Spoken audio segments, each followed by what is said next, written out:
Welcome back. The recovery community has built a sturdy foundation throughout Kansas. A mental health facility in western Kansas is seeing that addressing both mental health and addiction simultaneously in young people can help prevent future battles. We begin our month-long recovery series with Compass Behavioral Health in Dodge City.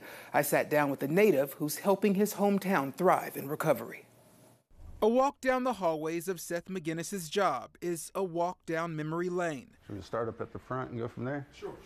Okay. It's all still somewhat fresh to me. Sometimes I feel like I'm still relearning a lot of life and a lot of the things that recovery offers you. The connection he has with recovery that also links him to the clients at Compass Behavioral Health in Dodge. And so when I'm able to show them and tell them, like, I've been where you're at, I've felt what you're kind of feeling right now, and this is how I've been able to start moving forward from that. The facility provides support for mental health and addiction and aims to give young people a jump start on knowing their body and mind. Yeah, if I could get people to realize the signs of kids that are struggling in the earlier ages, they would not go to hospitals and they would not get in trouble with the law. We have about 20 kids in this room. Richard Falcon is the program manager for Compass, and he says early detection is key for survival. The suicides that we have in our community are kids that never step foot in my facility.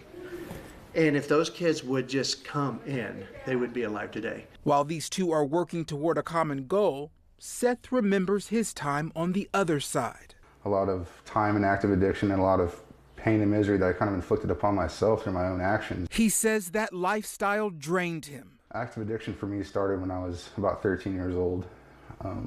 And it lasted all the way up until, like I said, until I was about 30 years old.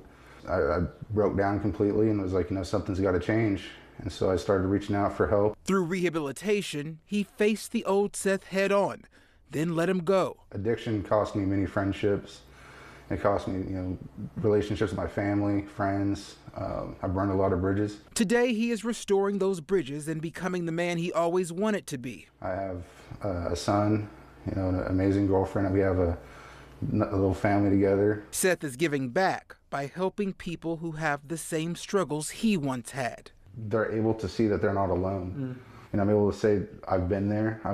I've been addicted myself. I've struggled with my own mental health. I've survived my own suicide attempt.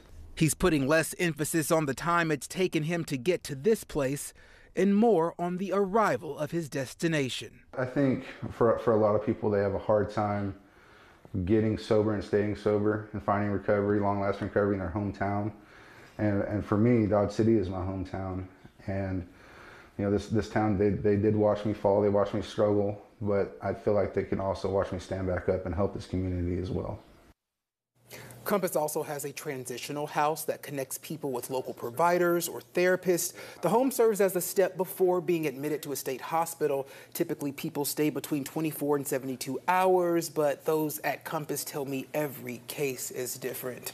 Photojournalist Peyton Steiner, photojournalist and reporter, helped me shoot that story in Dodge over the summer. And I mean, there's just so many resources there at Compass that they're allowing people or offering people and that people are taking advantage of. Looks like they're doing great work, and I just love this month specifically. You get to share so many stories, and hopefully each one just helps someone else on their journey to recovery. Yeah, super excited. Got another one next week. Yes.